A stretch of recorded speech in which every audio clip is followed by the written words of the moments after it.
Bacteriophage. ठीक, bacteriophage आपको हमने बताया था, बैक्टीरियोफेज ऐसे वायरसेस होते हैं, वायरसेस विच किल बैक्टीरिया, जिसको हम और क्या कहते हैं, इसको बैक्टीरिया ईटर के नाम से जानते हैं। ठीक, बैक्टीरिया ईटर के नाम से जानते हैं। ऐसे वायरसेस जो बैक्टीरिया को किल करते हैं उसको हम बैक्टीरियोफेज कहते हैं।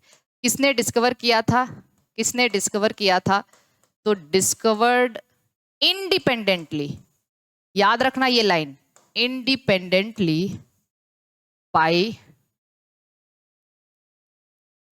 Tort, TWORT, Twort in 1915 UK में, एंड हेरेल इन 1970 फ्रांस में।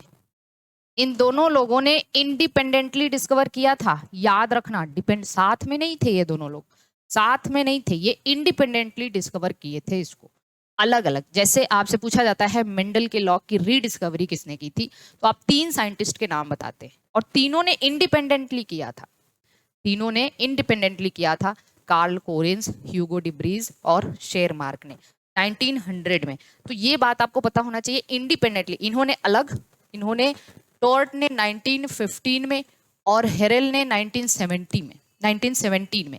और टर्म किसने दिया था, टर्म अगर पूछ देता है तो टर्म ये इन्होंने ही दिया था, हेरेल ने ही दिया था। ठीक है, हेरेल ने ही टर्म दिया था। तो ये इंपॉर्टेंट समझ आ गया आपको बैक्टीरियोफेज के बारे में। ठीक है, टॉर्ट एंड हेरेल ने नहीं किया था, टॉर्ट ने 1915 में किया था और हेरेल ने 1917 में किया था। हालांकि लिखाने को सब ऐसे लिखा देते हैं, लेकिन आपको याद रखना है टॉर्ट और हेरेल के बारे में अलग अलग। ठीक, इतनी बात सबको समझ आ गई। आगे चले, टर्म किसने दिया था, हेरेल ने दिया था। ओके, कनक, रिचा सक्सेना, अपूर्वा सिंह, अभिषेक सिंह, आरती राजपूत, पूनम सिंह, वेरी गुड। इतनी बात सबको समझ आ गई है। अब आते हैं हम लोग एक्चुअली जो बैक्टीरियोफेजेस होते हैं, फेजेस लिख लीजिए या फेजेस विच infect E coli, E coli, इनको हम लोग कहते हैं कोलीफेजेस, कोलीफेजेस या टी फेजेस के नाम से जानते हैं। ऐसे फेज जो ई कोलाई को इन्फेक्ट करते हैं इसको कोलीफेज या टी फेज के नाम से जानते हैं। अच्छा, एक चीज और, हेरेल ने ही ये बात का पता लगाया कि जो बैक्टीरियोफेज हैं वो बैक्टीरिया की डेथ कॉज करते हैं। ठीक है, इसी को हेरेल फेनोमेनन के नाम से भी जानते हैं। कभी आपसे पूछ दिया कि हेरेल फेनोमेनन, तो ये भी आप याद रखना कि इन्होंने ही ये ऑब्जर्व किया था कि जो बैक्टीरिया, जो बैक्टीरियोफेज है वो बैक्टीरिया की डेथ कॉज करता है, इसको हेरेल फेनोमेनन के नाम से भी जानते हैं। ठीक है, इसके बाद फेज जो कि ई कोलाई को इन्फेक्ट करते हैं इसको हम टी फेजेस के नाम से जानते हैं। मेरी बात को ध्यान से समझना, टी फेज, टी का मतलब क्या होता है, टी फेजेस ऐसे फेजेस होते हैं that is characterized by, characterized by tail, जिनके पास टेल होती है, टी फॉर टेल, जिनके पास क्या होती है, टेल होती है, इसको टी फेजेस के नाम से जानते हैं।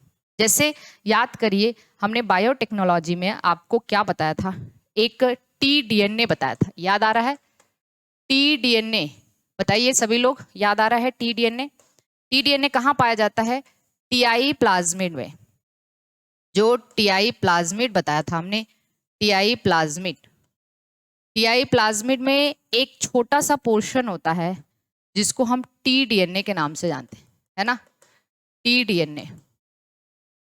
और ये किस कहाँ होता है, एग्रोबैक्टीरियम ट्यूमीफेशियंस में, किसमें होता है, एग्रोबैक्टीरियम ट्यूमीफेशियंस, जिनको हम नेचुरल जेनेटिक इंजीनियर के नाम से जानते हैं।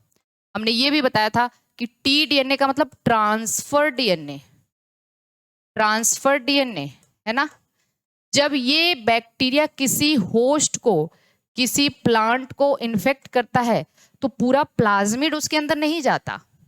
इस बैक्टीरिया की सेल रूट में इन्फेक्शन होता है, रूट में इन्फेक्शन होता है, पूरा प्लाज्मिड नहीं अंदर जाता, केवल ये टीडीएनए अंदर जाता है भाई, केवल ये टीडीएनए अंदर जाता है। किसकी हेल्प से? तो हमने ये भी बताया था कि इसमें क्या होता है, इसमें एक ओपेरॉन होता है, इस ओपेरॉन को कहते हैं विर ओपेरॉन। ये ओपेरॉन इस टीडीएनए को टीआई प्लाज्मिड से होस्ट के रूट के सेल के अंदर ट्रांसफर कर देता है, रूट सेल के अंदर ट्रांसफर करता है, ठीक है। और यहाँ पे टीडीएनए के अंदर ऑक्सिन और साइटोकाइनिन के जीन होते हैं, ऑक्सिन और साइटोकाइनिन के जीन होते हैं, और ये एक्सेस सेल डिवीजन प्रमोट करते हैं, वहां पे एक्सेस सेल डिवीजन प्रमोट करते हैं, जिससे ट्यूमर हो जाता है, इसीलिए इसको ट्यूमर इंड्यूसिंग प्लाज्मिड कहते हैं। और इस डिजीज को क्राउन गॉल डिजीज बताया था। तो टी फॉर आपको याद रखना है, ठीक है, टी फॉर आपको याद रखना है। डन। Transfer DNA. विर, विर मतलब विरुलेंट, विर का मतलब जो विर ओपेरॉन है, विर ABCDEFG ओपेरॉन, इतना लंबा नाम है। विर का मतलब विरुलेंट। तो जब हम आपको विरुलेंट प्लाज्मिड पढ़ा रहे थे, कई तरीके के प्लाज्मिड पढ़ाए थे, तो इसका मतलब क्या है, विरुलेंट प्लाज्मिड। विरुलेंसी का मतलब होता है डिजीज कॉजिंग, डिजीज कॉजिंग, है ना। F plasmid, R plasmid, call plasmid, TI plasmid, ठीक है ना, डिग्रेडेटिव प्लाज्मिड, ये सब हमने आपको पढ़ाया था प्लाज्मिड के अंदर, ठीक। चलिए ओके, आगे चलें। अब हमने क्या बताया यहाँ पे जरा ध्यान से देखिए, टी फेजेस कहते हैं। टी फेजेस को जरा ध्यान से समझते हैं। जो टी फेज होते हैं ना, टी फेज, टी फेज मतलब हमने क्या बताया आपको कि टी फेज का मतलब है इनमें टेल प्रेजेंट होती है। ये दो तरीके के होते हैं, T even phase, T even phase, और दूसरा क्या है, T odd phase. T even phase, T odd phase. Even number of, even इसमें क्या आते हैं, इसमें इवन नंबर ऑफ टेल्स आते हैं। टी इवन फेज के एग्जांपल हैं T2, T4, T6, है ना, T2, T4, T6। इनमें एक और यहाँ पे कौन है, यहाँ पे है T1, T3, T5, T7, T odd phases, है ना, ठीक है। अच्छा, इन दोनों में अंतर क्या है, इन दोनों में अंतर ये है, इसमें कॉन्ट्रेक्टाइल टेल होती है, अभी पढ़ाएंगे तो आपको बताएंगे कॉन्ट्रेक्टाइल टेल क्या है। इनमें कॉन्ट्रेक्टाइल टेल होती है, इनमें नॉन कॉन्ट्रेक्टाइल टेल होती है।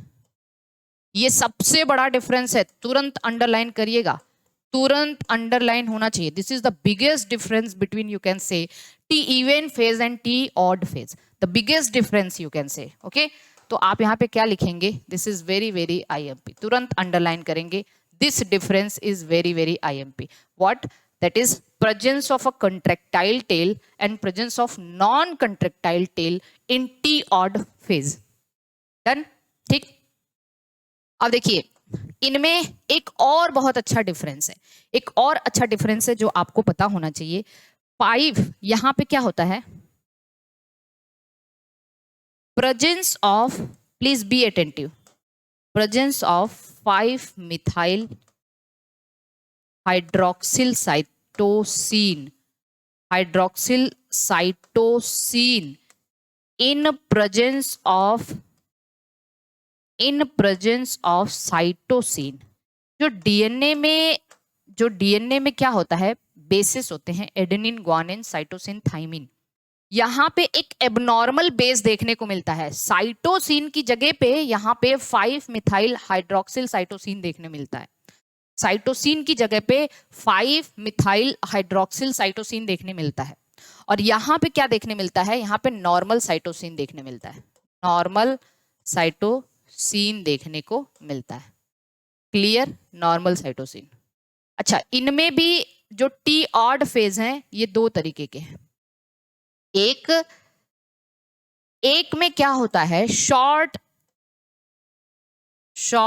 टेल, ठीक, और having long tail.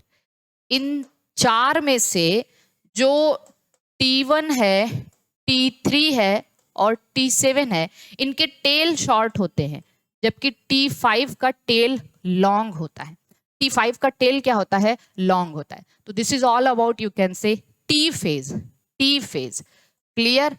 T phase का हमने आपको बताया टी इवन और टी ऑड। इवन का हम कह सकते हैं कि कॉन्ट्रेक्टाइल टेल होता है यहाँ पे, यहाँ नॉन कॉन्ट्रेक्टाइल टेल होता है, ठीक। Presence of 5 methyl hydroxyl cytosine in place of cytosine, और यहाँ पे नॉर्मल साइटोसिन होता है। शॉर्ट टेल किस में होता है, T1, T3, T7 में, लॉन्ग टेल T5 में होता है। डन? जल्दी से बताइए, क्लियर है सब कुछ? एक बार कमेंट करिए।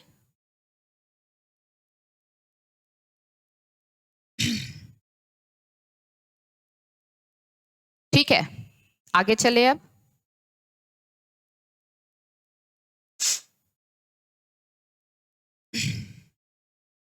अब चलिए आइए, अब हम एक स्ट्रक्चर मतलब पढ़ते हैं, structure of a T2 bacteriophage. T2 bacteriophage का स्ट्रक्चर पढ़ते हैं। एक T2 बैक्टीरियोफेज का स्ट्रक्चर क्या है? ये एक टाइप किसका है, type of T even phase का टाइप। ये टी इवन फेज का टाइप है, ठीक है। ये किस तरीके का है, टी इवन फेज। जब हम एक T2 बैक्टीरियोफेज पढ़ते हैं ना, तो इसमें हमें 4 पार्ट देखने को मिलता है। सबसे पहली चीज इसका हेड, ठीक है। दूसरा चीज हमें इसमें कॉलर देखने को मिलता है। तीसरा चीज हमें इसमें कॉन्ट्रेक्टाइल शीथ देखने मिलती है, कॉन्ट्रेक्टाइल शीथ। और चौथी चीज हमें एंड प्लेट देखने को मिलती है। एंड प्लेट या बेस प्लेट कहते हैं, ठीक। एंड प्लेट या बेस प्लेट कहते हैं।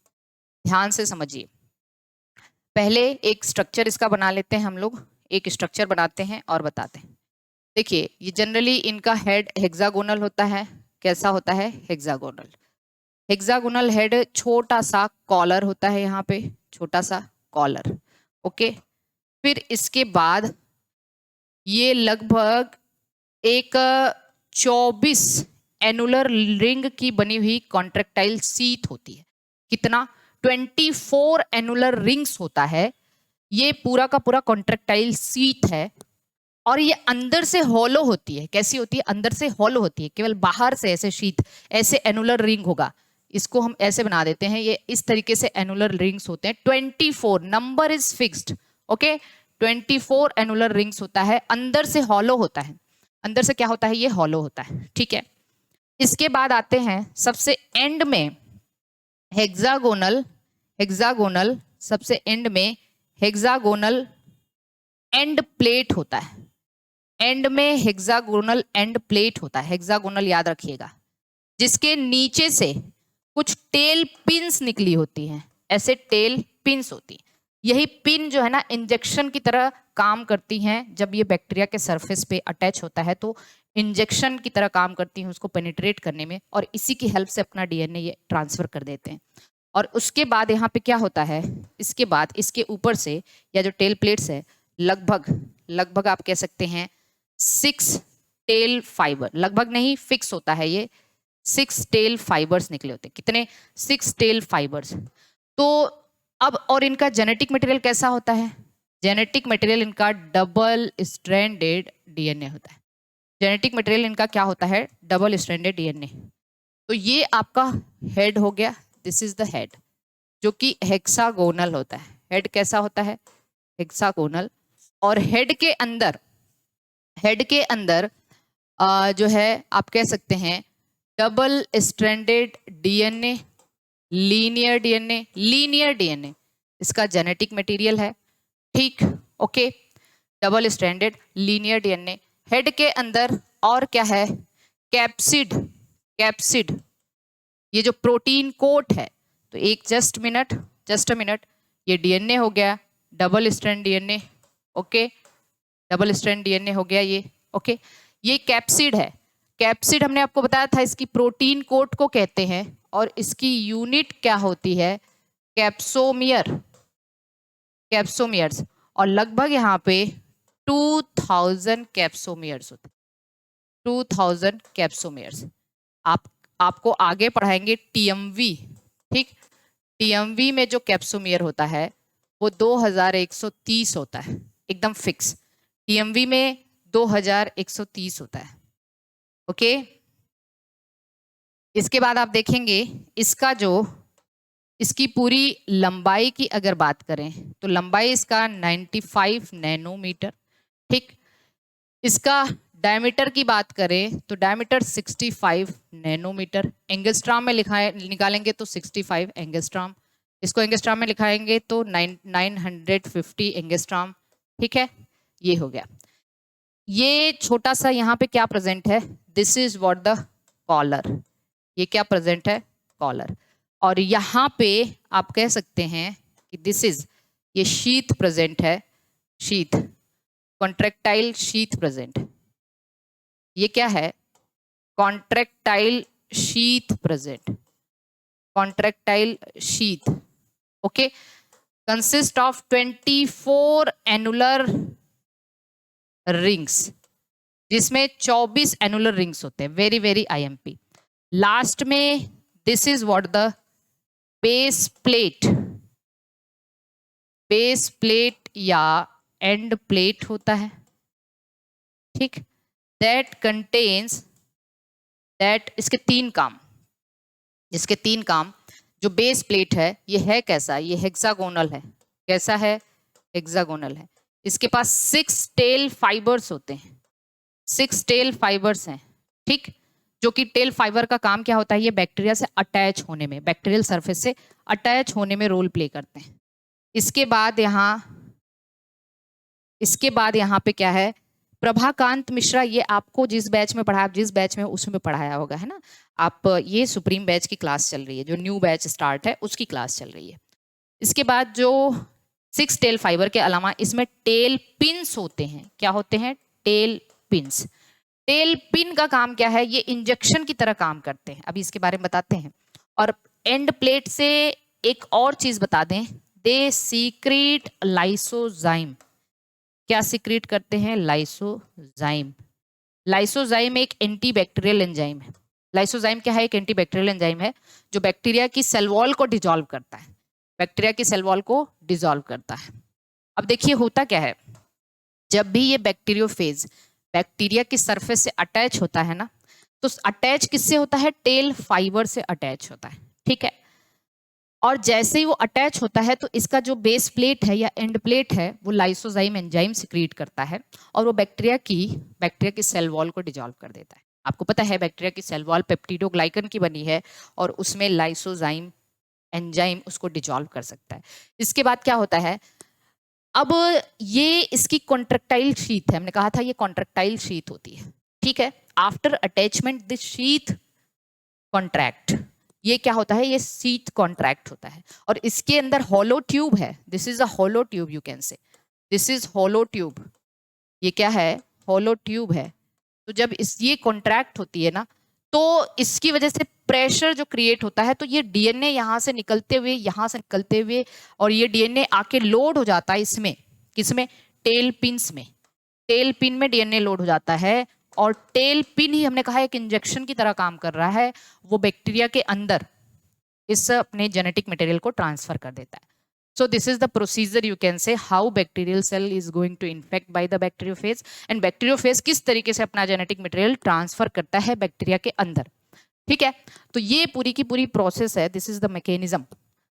और अब हम लोग डिस्कस करेंगे, विजय कुमार मैम आपके क्रैश कोर्स से बहुत हेल्प मिली, थैंक्स। एक्चुअली क्रैश कोर्स है ही इतना आप कह सकते हैं कि बहुत अच्छा कोर्स है, वो तो हम हमेशा रिकमेंड करते हैं कि कोई भी स्टूडेंट जो कभी डिटेल बैच नहीं परचेज कर पाया या कुछ भी, वो क्रैश कोर्स पढ़े। उसका क्रैश कोर्स का रीज़न है कि उसमें सारे ही रिटेन नोट्स हमने बना बना के रोज आपके साथ 4-4-5 घंटे की नोट्स लिखे फिर आपको पढ़ाते हैं। ओके, यहाँ तक एकदम क्लियर हो गया। तो ये पूरा का पूरा जो है ना, आप कह सकते हैं एक T2 बैक्टीरियोफेज का हमने आपको डिस्क्रिप्शन। अब हम